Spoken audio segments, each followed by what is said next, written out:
Well, good evening, everyone. I am really delighted to be here. My name is Erica Wagner, and I am going to be hosting this event with Tori Amos and the How To Academy. Now, Tori and I were due to meet in person later this month, but as you know, things have changed in the whole wide world since this evening was planned. So first, I'd like to say that I hope you are all well and that you're looking after yourselves and your loved ones. I'd also like to say that I know that spending time in Tori Amos's company will bring you both inspiration and solace. So a quick introduction, though none is needed. This red-headed, full-throated singer has meant business since she burst onto the music scene with her 1992 solo album, Little Earthquakes, which Rolling Stone called a gripping debut. With her soaring voice, virtuoso piano, and ruthless emotional honesty, she set the template for 90s female singer-songwriters, as one critic has written. She's been going strong ever since. 7 of her albums have reached the top 10 on the Billboard album chart. Tonight, we're going to be talking about her new book, Resistance, a songwriter's story of hope, change, and courage, in which she recounts her fight to keep her own voice in an industry that is often manipulative and narrow-minded. It's a book that issues a call to arms, inviting her readers to become as engaged not only with creativity, but with politics as well. Amos, it should be said, knows a thing or two about resistance. As she writes in the book, at the beginning of her career, her record company thought girls should play guitars, not pianos, but she wouldn't abandon her beloved Bosendorfer, and it became her signature. Her 15th studio album, Native Invader, was released in 2017. On the very first page of the book are a couple of sentences that should stand out at any time, but now seem eerily prescient. Make no mistake, we are living in a moment of crisis, of unprecedented crises. Note the plural. These are extraordinary times, and we are lucky to be able to talk about them with Tori Amos. Normally, at this point, I would ask for a big round of applause, and I know you are giving her one through the ether. So it's really great to be talking to you tonight. Tori, welcome. Erica, thank you for doing this. We've had great chats, Erica and I, so I wanted her to be the one to do the London event. And we will have that cup of tea one day with everybody else. We will, but thank heaven we can do this like this now. So Exactly. Coming from Cornwall to you, take it away. Well, let's start by setting the scene. So maybe tell us a little bit, just it's good to have a sense in these virtual events. Tell us a bit where you are and maybe how you've been doing and how you've been spending your lockdown days. I wonder how that affects your creativity.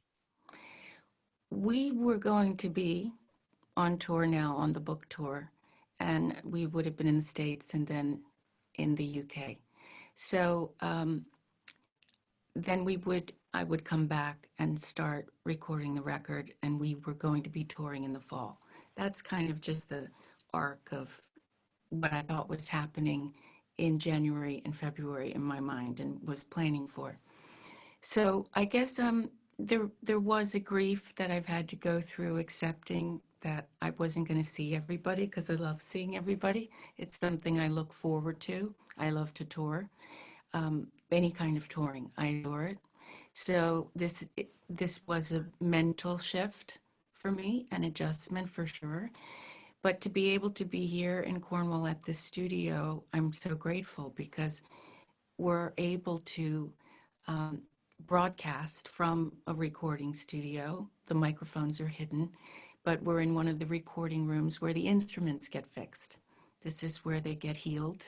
And this is also where guitar amps and bass amps live when we're tracking.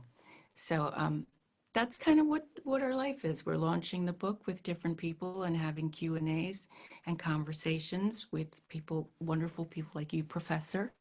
And then soon we hope to start recording the record. That's, well, we might come back to that. But now coming into the book, let's take us back a bit to the beginning. You write about being in Mr. Henry's bar in Washington, D.C. Maybe take us back a little bit to those early days, and because I'd like to ask you how you came to understand what was really going on in those bars in the K Street corridor in America's capital. Sort of set the scene a little bit for us, how you began playing and then how you began to see the politics of Washington, D.C. The only place that would give us an opportunity at first happened to be a gay bar. And I didn't really understand that culture. This was 1976, probably May or June of 1976. So I was still 13, soon to be 14 in August, but not yet.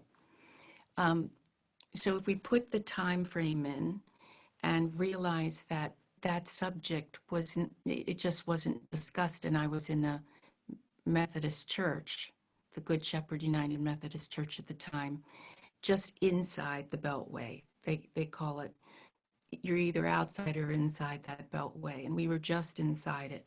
So we weren't far from the nation's capital.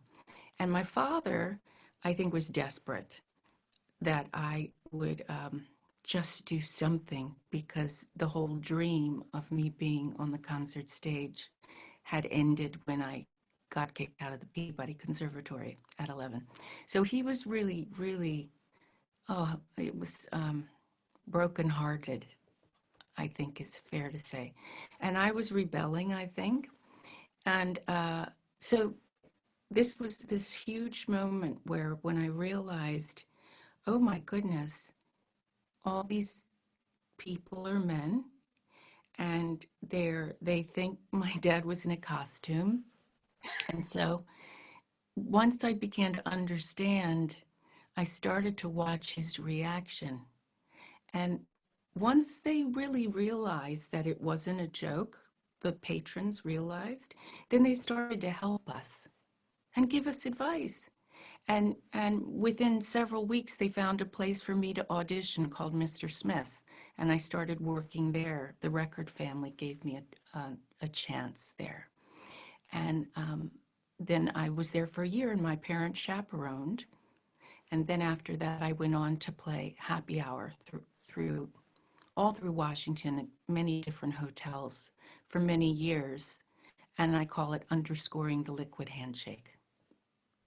So tell us a little bit more about that underscoring the liquid handshake, because again, I think, you know, we're talking about your book. As I said in my little introduction, a lot of what you write seems very prescient now, because what's happening with the pandemic seems to be underscoring, to me, a lot of the inequalities in the world and revealing the way that politics operates. So you were maturing as a musician, but you're growing up as a young woman, and you're beginning to perceive what's going on between mostly the men, I would think, in these bars. Tell us a little bit about coming to understand the operation of politics in that way.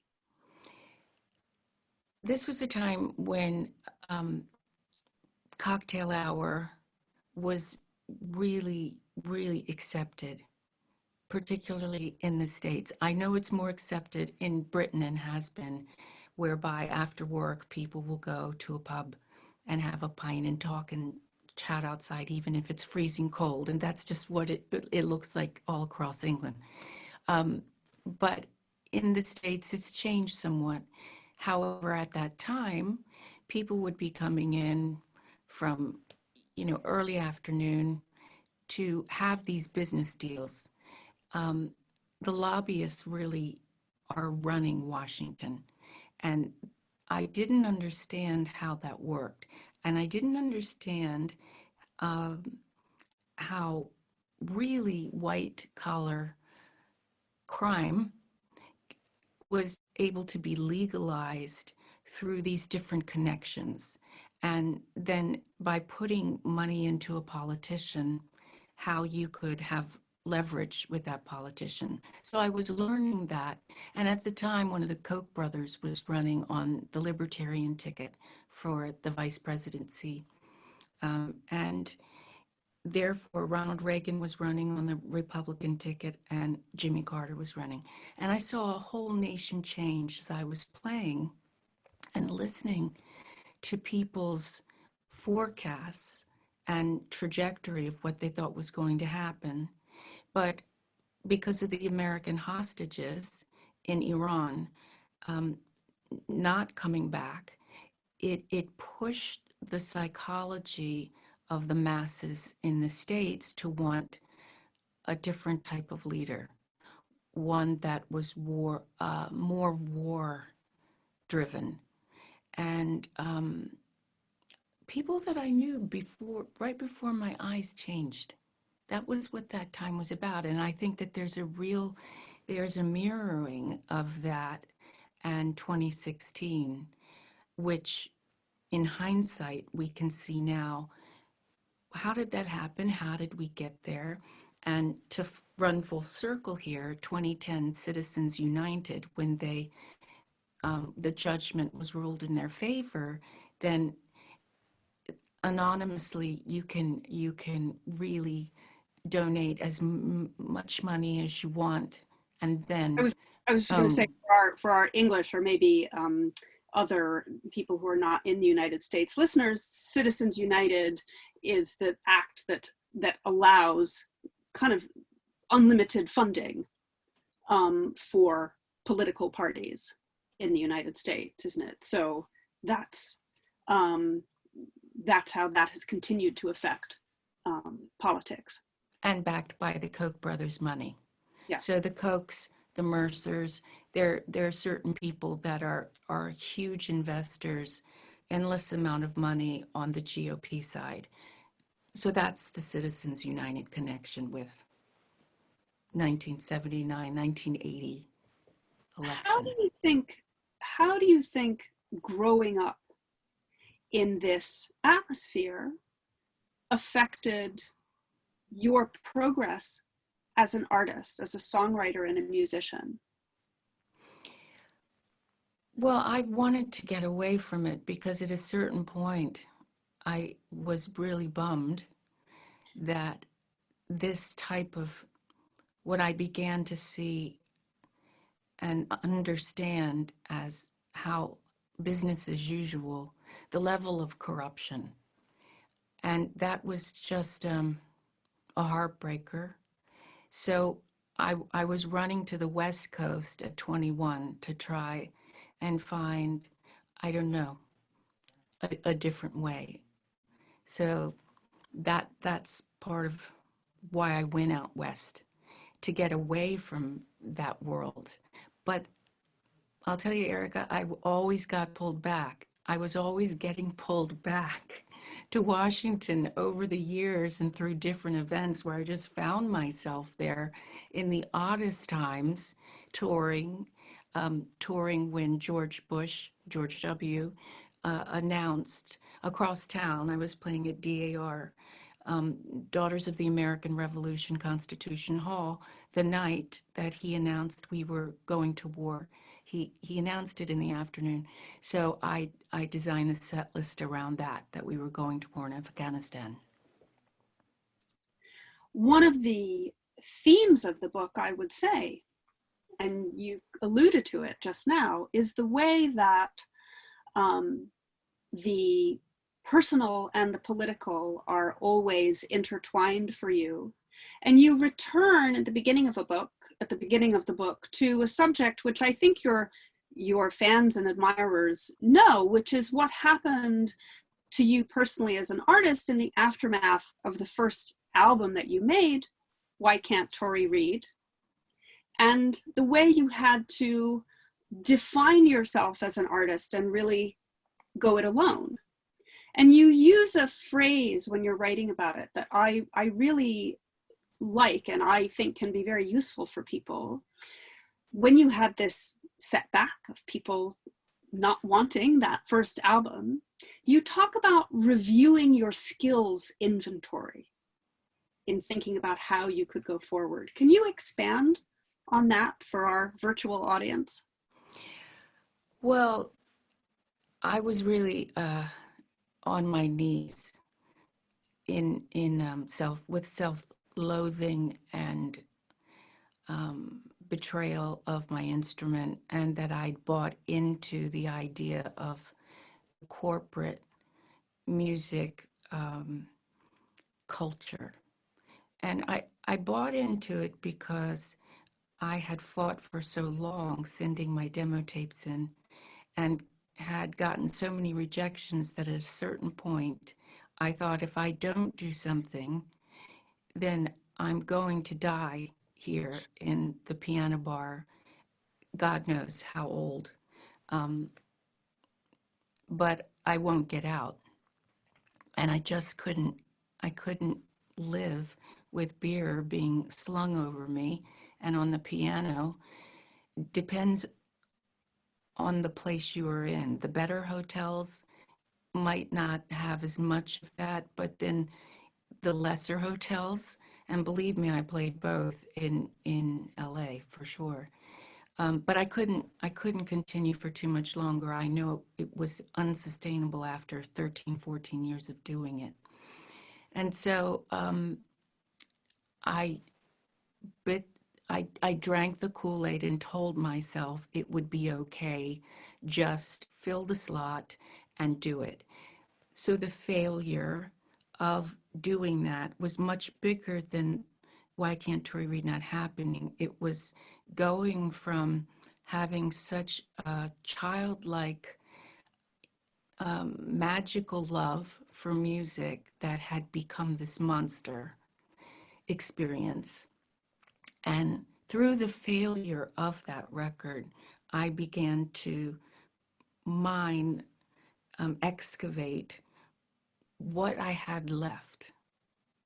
And I thought, well, what I have to have is self-respect for what I'm creating. And that means if nobody plays it, we have to start there. Because you're not guaranteed success with anything, but you're really not guaranteed success when you say, I'm not playing the game. I'm not playing the game. So that's a huge place, because people then can just say, get out of my office. Mm-hmm. And you have to know that going into that. But I was willing to even go back to playing wherever I had to play after that, saying if I have to stay in the bar till I retire, then I'll do that, to wake up with my self-respect. So when you talk about reviewing the skill set, it was, do I have the discipline to stick to this covenant that I'm remaking with the muses? Do I have that? And will I stand by that commitment no matter what? And it was, well, I can't go through what I've just been through, because that's artistic and almost soul death, and I can't do that again. So that was I call it a covenant, I think, that was made. Yeah, and that's a wonderful word in that context. And you referred just then to the muses, and it brings me on to a question about your artistic practice. In the book, you refer to the songs in the third person as she, and it's clear that while you create them, that force, it seems to me, correct me if I'm wrong, also feels external or a little bit beyond your control. And I wonder if that's correct, if I'm getting that right, and also how you think we can all perhaps cultivate those forces within ourselves. I've been hearing them since I was little, and they don't come every day when I'm trying to compose. So it's not as, somebody asked me, do you just get the sprinkle dust? Well, no, it doesn't always work. They don't always show up. So there has to be a collaborative kind of marriage.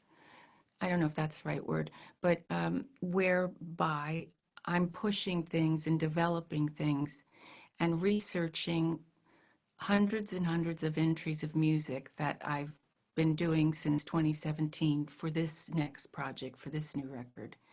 So it's in the being a good scribe and listening back and doing really efficient notation. I have books that I fill in and register the date and what it's called, and then the time, because some of these things go on for 11 and 13 minutes. When you're trying to push it out, sometimes you're just trying to improvise with an 8-bar phrase that they gifted, and then it's trying to push that. And in listening back, sometimes I realize, well, this is just boring. This isn't going anywhere. I haven't done anything with this gift that I was given by them. But then I'll hear something where I've taken it and collaborated with it that seems to sing a bit better, or just have a little bit of a force and energy to it. And then I start building out the bones. So that's the collaboration. It takes a lot of work. It's not just being a receptor, but then it is about working with these seeds that you're given. And you write very much about, and what you've just described is also a process that involves discipline. You know, that one of the things I say to my students when I'm teaching is, you know, I do believe in that gift of the muses, but I like to think that the muses, they want to find you at your desk. That's how I feel about it, kind of ready to listen and prepared with your attention. And it's interesting too what you describe of getting something out, and then it sounds like it's a process of refinement. Yeah, and it can last for months and sometimes years with certain songs where they just don't come together. And it is a bit of trial by fire sometimes. It does take, when I use this word, I want to use it carefully, because it takes diligence. I was about to say work, but I changed it because the word work is a funny word. I think as an artist, you're developing skills to listen, to try different things, to push the possibility of what a piece can be. And sometimes I push it in a way. I've put in a second bridge. I love a good old bridge, and I realize, you know, this is just trying too hard. I'm trying too hard to shove this in here and make this work, and it just doesn't belong here. But sometimes that takes a while to understand. Yeah. So yeah, we have to do our part with the muses. And it takes energy, though, to do that. And especially in this time, people have asked me, they say, how are you motivated in this time? It's a challenge. There's some days I'm more motivated than others. I'm not going to pretend, because there's so many unknowns that we don't know. And this unknowing makes us feel out of control. The whole kind of agreed house arrest has a huge feeling that I think the only way out of it for me is now working with it, and writing myself out of these trapped concepts. So actually reflecting on what's happening now. Yeah, I'm writing toward it and writing out of it. I talk about in the book writing my way out of hell at one point. And sometimes I think that's the only way out. That's the only way out sometimes of anxiety for me, is to surrender to the anxiety, let it take over, and then let it find its way in the music. And it might be frantic rhythmically, or it might be like a paralysis. Somebody talked to me about creative paralysis. And so then it's like, okay, my favorite saying, if it's too loud, turn it up. Then take it, make the piano, be paralyzed with it, and you work through it. And that's hard because Mary was paralyzed. and had a tragic stroke. So working through that, it's almost as if, what was Mary teaching me through that, and how can I create with all the things we learned through that tragic experience? Well, and that brings me, I was going to ask you, Mary, of course, is your mother who died sadly last year. And she's such an important figure in your life. And it's striking what you say right now about now reflecting on that paralysis that she suffered in a very different way in this moment. One of the things you also talk about in the book is the way that her giving up work to be a minister's wife, and how she perhaps regretted that, but that led to her very important role in your life. What does that say about her role, I wonder, and in a larger sense, women's different roles in the world? I wonder how you thought about that then, and maybe how you think about it now, especially being a mom yourself. Well, she really sacrificed pretty much everything for her family. And I think it upset her father, Papa, and Nanny, her mother. They'd saved to send her to college and then university. That was the dream. That was the plan, to get out of the mill, going to the mills and working in the mills, that life. And so when she ran off and got married with my father, and then pretty much devoted her life to working. She worked in the dean's office in a university after that, and she held several jobs just to support them. So she gave up her education. And yet, when I would talk with her about it, she said, but my life is here with you. And she was my best friend. And as a little girl, I spent so much of my time with her. And then when I started touring, she'd come out on tour and we'd hang out together. And there wouldn't be a lot of people on tour, especially in 92. And she'd come out with me and John Witherspoon, and that would sometimes, and a sound engineer, and that would be it. That was it.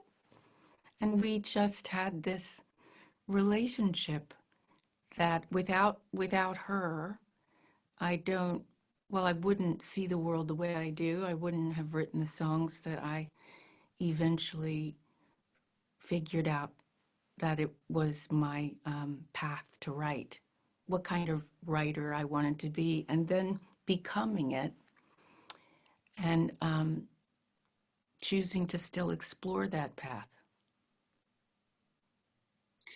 One of the things that comes across in the book, over the course of the whole book, is the way that, and you've just referred to the path that you're on, is the way you want to be when you're playing, always very responsive to the situations that you're in, the circumstances that you're in.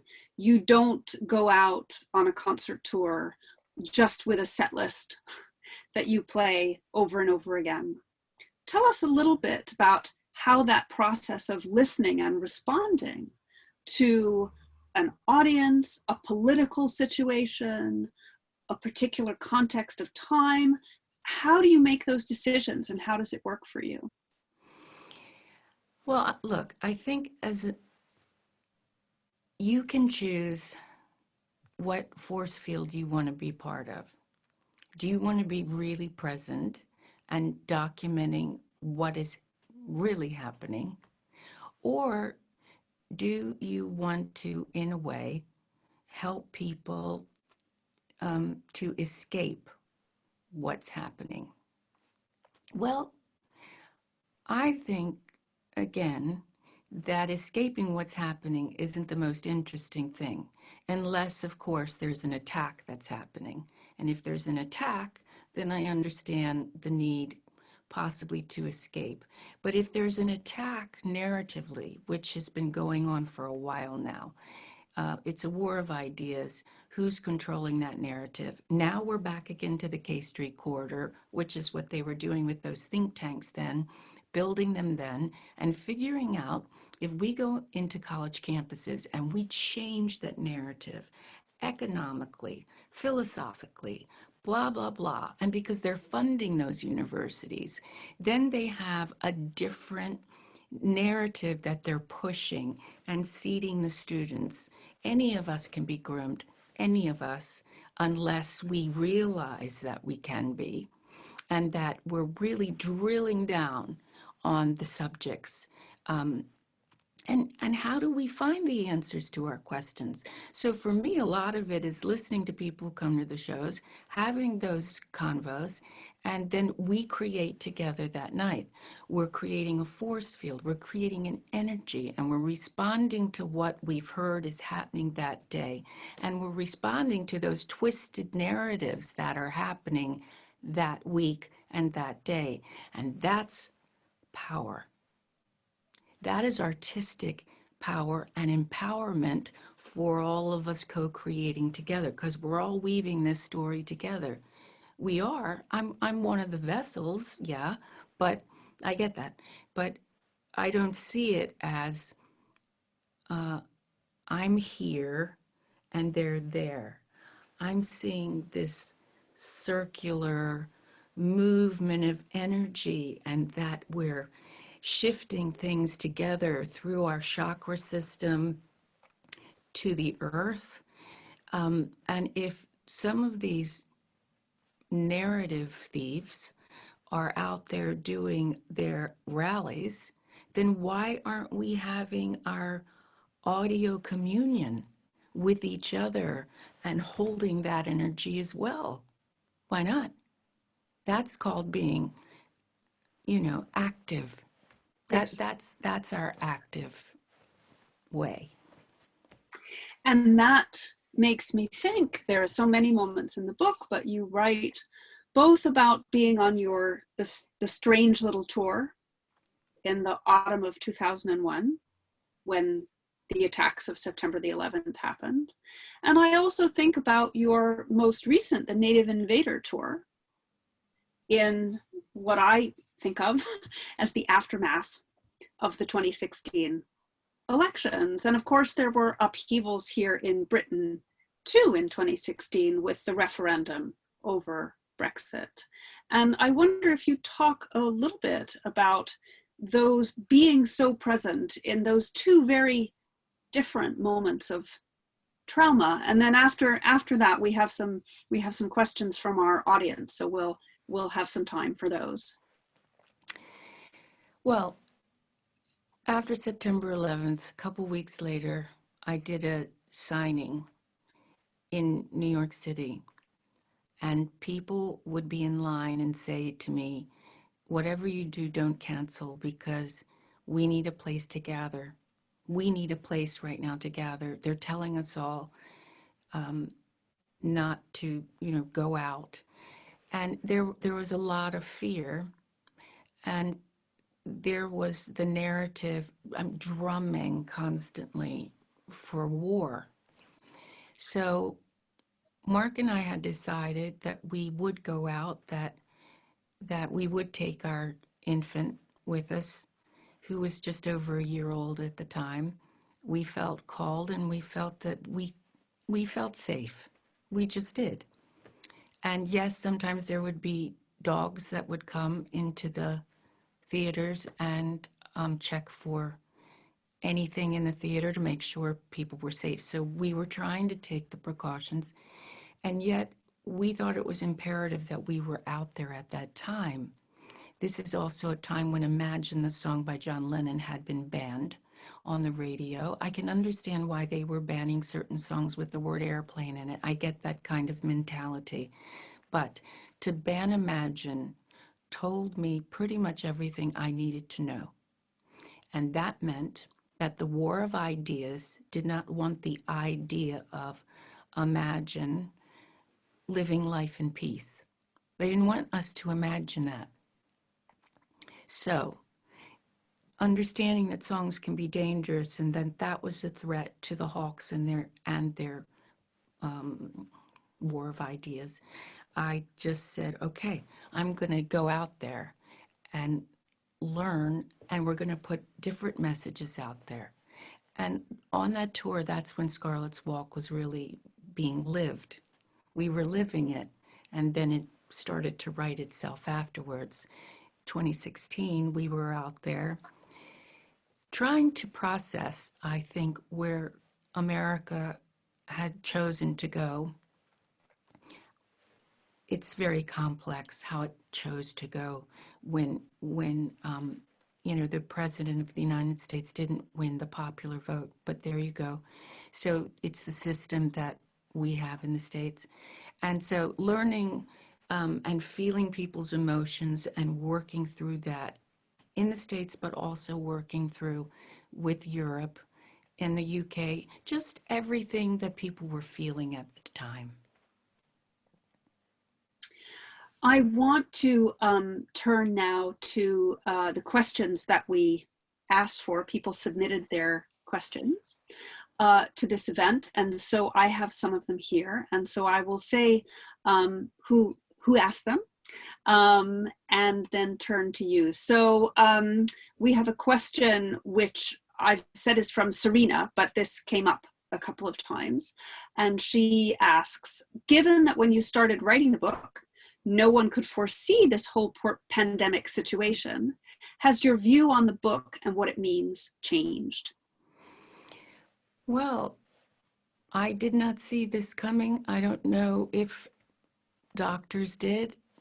Some have been warning us. But the book, writing about collective trauma, this is a cataclysmic time for all of us, and global, as we know. And I don't remember going through or feeling anything like this before. So I guess to have written something that is trying to talk about an artist's, an opportunity for artists to address really heavy subjects, usually subjects that not everybody wants to talk about, if we're honest about each other. Some of us want to talk about it, but not all of us want to talk about it.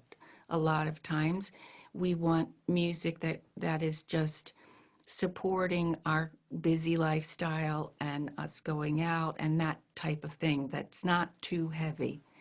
But now things are so heavy that I think there is an opportunity to write towards that heaviness and to write towards what's coming up for people mentally, emotionally, in a lockdown, in a time where some people are feeling trapped, some are feeling lonely, some are feeling like they're getting a rest. It depends what your situation is.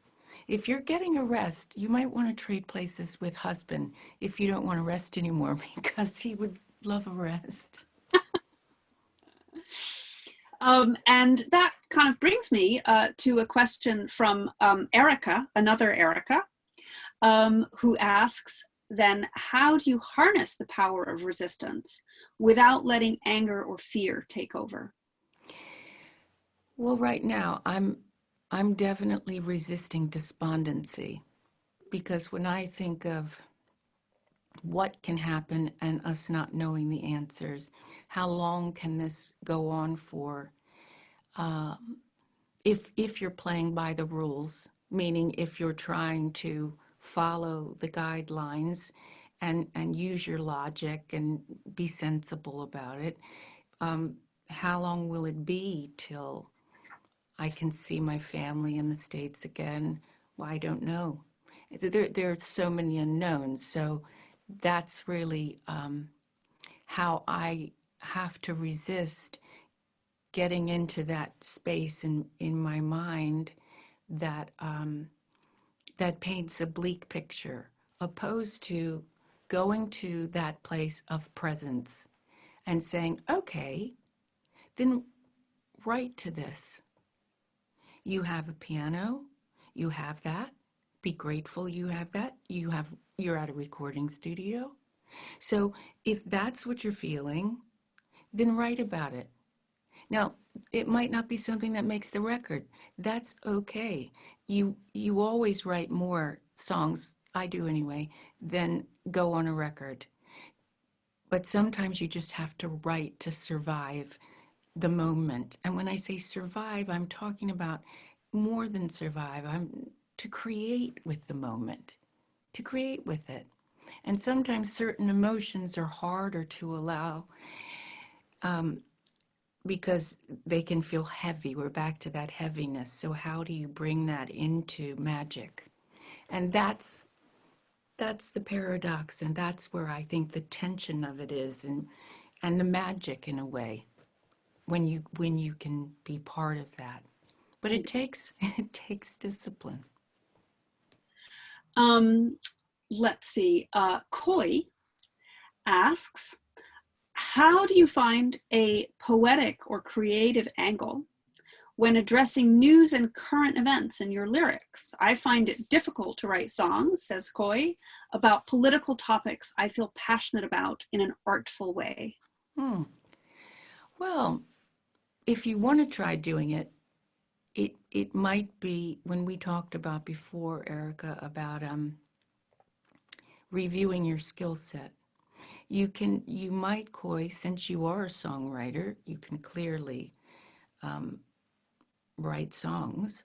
So maybe you take it from the angle of how it makes you feel emotionally when you're reading these things, because you're talking about control issues, about people with unbelievable amounts of power that are misusing it. And really, it's like being in a domestic abuse relationship with some of these senators, honestly. So you can take it to the personal and put your twist on it. It doesn't always have to be about literal policy. That isn't our job. That's the job of the the political journalists. That's the job of the Sarah Kinziers and the Andrea Chalupas of the world over at Gaslit Nation, who I just had the privilege of talking with very recently, to the point where they were able to really land some political thoughts in my mind that are going to inspire me to go write a song. But I can't do it in the way that those two formidable badass political journalists think of things. And they said, I wrote it down. And I actually, Erica, I dropped it on WNYC yesterday, but it came from Andrea and Sarah Kenzier when they were I asked them about the election coming up. And what Sarah said, and Andrea had amazing thoughts on this. Hopefully this will air in the next week, that interview. But it hit home when Sarah said, we are not voting for a person, but a system of government. We are going to vote, she said, for either a sort of version of democracy, or we're going to vote for an authoritarian government, similar to Putin's government. Variation on the theme, but it's a gaggle of oligarchs, and that's what they're going for. So when she really crystallized that for me, it just made me, it was like a pow. It's just, this is what we're doing. Tor, don't get confused.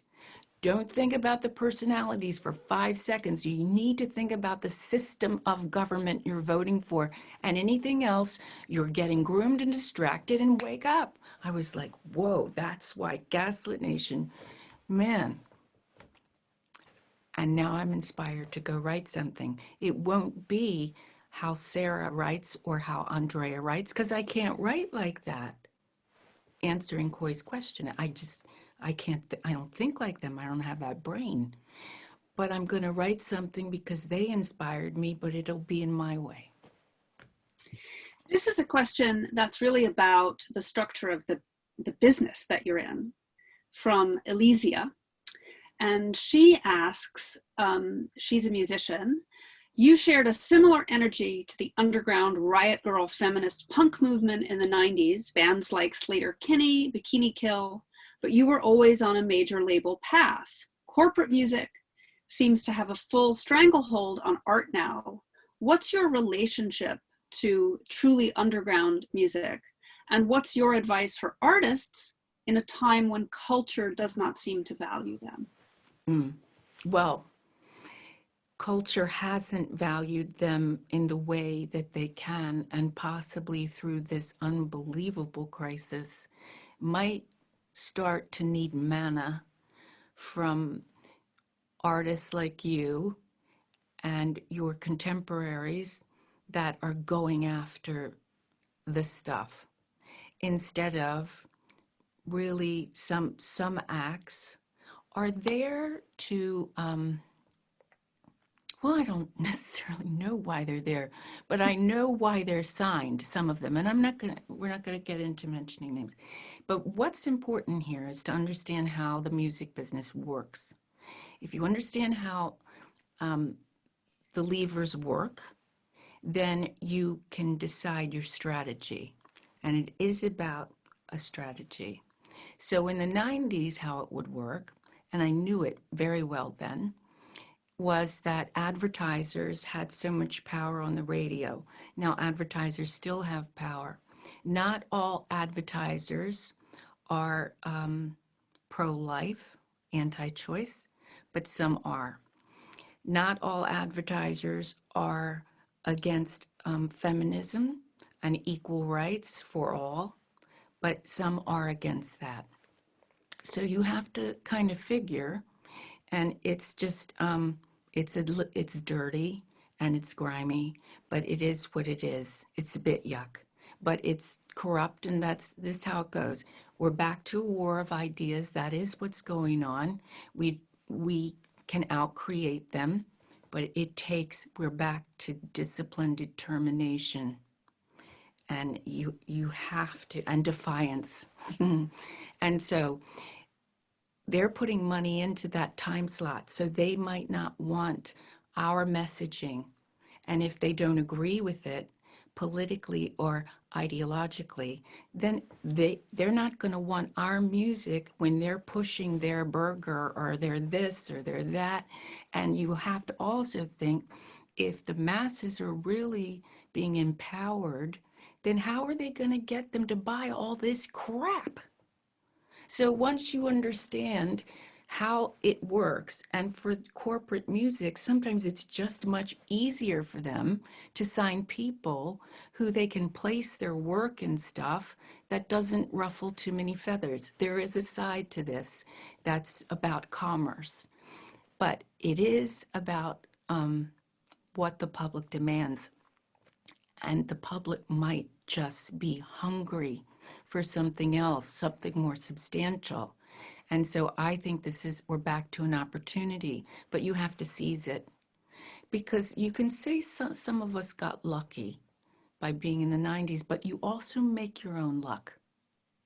You do. It might take a lot of energy and persistence, but you have to do it.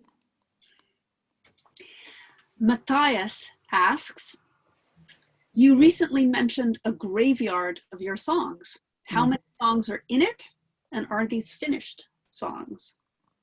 Not all of them are finished, but some of them are. Too many to count, really. But that's okay. They're fine. They dance around at night. And they're fine. They're okay. Threnodi's question is a little bit connected to Alicia's question that you were just speaking to. What advice would you give to a young female singer-songwriter in this current socio-political landscape? Well, I've just explained to you how that side of the music business works, how it can operate. So knowing that, there are more independent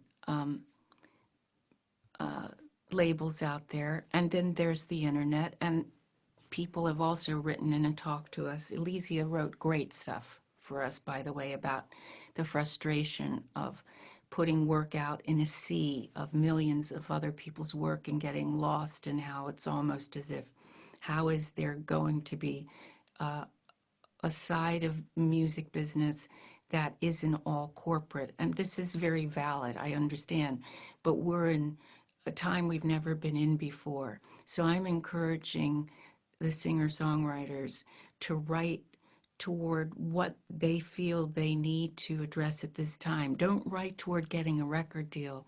Write toward getting to the person on the other side of your instrument across the room that's barely making it through the day, or that doesn't know how they're going to fulfill their dream and go to college. So I think you can document this time. Some of you might want to just ease people's pain and sing them very different music than documenting their pain. You might want to be trying to heal it in a different way.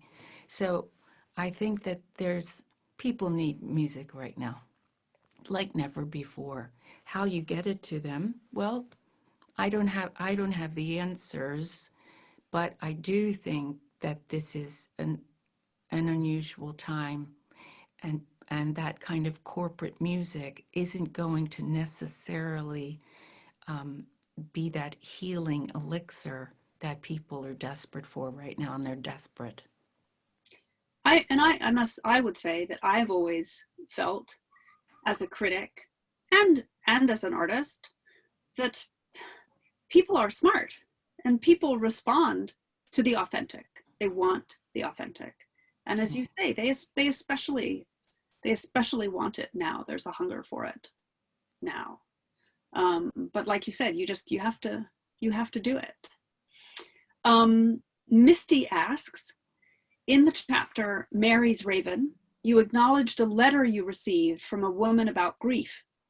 In retrospect, you said you didn't understand until it happened to you. Now experiencing it, would you have responded differently? Hi, Misty. Yes. Oh yeah, I'd respond differently because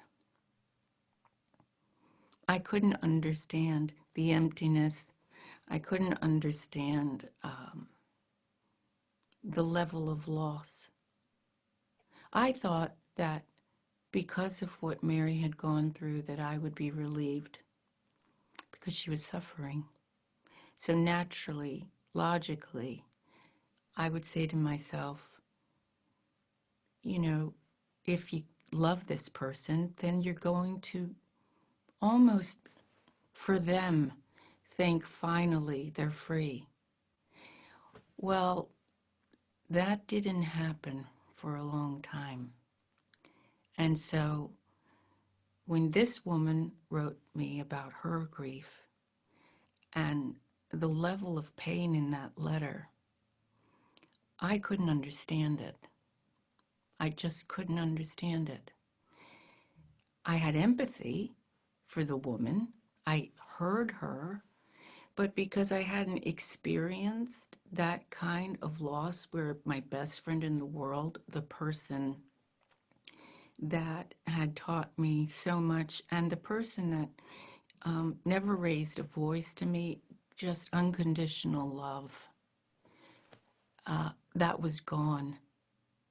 And it was just bleak and gone for a while. So I would have addressed this in the letter, and I think the woman would have felt more supported because she was going through so much that I couldn't understand till I went through it. And then when I went through it, that woman's letter helped me because I realized I wasn't alone, that this is what you go through. This is what some people go through when they lose someone they love. Lorenzo asks, what would you say to a person that a person self-silenced for decades could do to break free from the chains of convention and to allow that person's true inner silent voice to be heard finally, to unleash a repressed inner self? Wow, congratulations, first of all. That's huge. That takes courage. Well done. You, for so long, we can become who other people want us to become, or what do they say? Not just fight or flight, but freeze or fawn. And it's fascinating how when we freeze or fawn to make other people not confront us or unveil us or be upset or angry with us, we find ways to hide pieces of ourselves. We just put them in different drawers. We segregate them in order to survive sometimes, especially if there's a domineering personality that you're dealing with. So, or there's an expectation of you being a certain way to carry on the family name, or there's a certain religious belief. And so the idea that if you become who you really feel you are, that you're betraying those who you love. These are really difficult concepts to say, I'm not wearing that. I can't take that on board. They're projecting, you know, they want me to live a life they want me to live. Well, that's the thing. If somebody really loves you, then they will want you to live the life you want to live. We just have time for a couple more questions. Here's a good one from Linda. What have you found to be the best way to deal with men in male-dominated industries when you have perhaps been treated like a lesser being because you're a woman? Well, sometimes I haven't dealt with them so well because, you know, that's the thing about battling for your art. Sometimes you're banging your head against a wall, and I wish that I had figured out how certain people hear, what's going to be effective, instead of just trying to get them to understand the problem. They don't necessarily, not all of them, some do want to understand the problem, but some don't. So the question is, how do you get them to hear so that you can get to the place that you're trying to get to? And you don't want unresolved. That's no good. That doesn't get anybody anywhere. So it's about figuring out, how does this person hear, and what's the way? What are the words? How do you approach them? Because sometimes people are more open by you telling a story and them coming up with the idea. Sometimes you just have to go, yeah, let them come up with it. That's fine. So it's understanding how to get to achieve what you want. And for a long time, it took me a long time to get that, though. I didn't just get that. I did it by doing it the wrong way and ending up like this because it was their way or my way. And sometimes, you know that saying, you have to be smart, not right. Let them be right. Yeah, very good. That was Linda's question, in case I didn't say. And then last quick question from Anna, perhaps impossible to answer. She asks, if you weren't a singer-songwriter, what or who would you be? A sandwich maker. I like to make sandwiches. I'm not saying they'd be good. Okay, but you like to make them. Yeah, I mean, I think they'd be good. They wouldn't be, they might not be a chef's sandwich, but they're my nieces and nephews, which is, they'll get me to make them all sandwiches. Very good. Well, I think I like the image of you making sandwiches to close this wonderful encounter on. I look forward to the time when you and I can actually share a sandwich. And we will, Erica. I'm going to potter over to your flat in London and see the professor's office. Very good. And good luck grading. I know you're going to do an amazing job. Thank you. And we've had great chats. I can't wait to see you in person. Indeed, me too. Thank you so much, Tori. Thank you so much. Good night.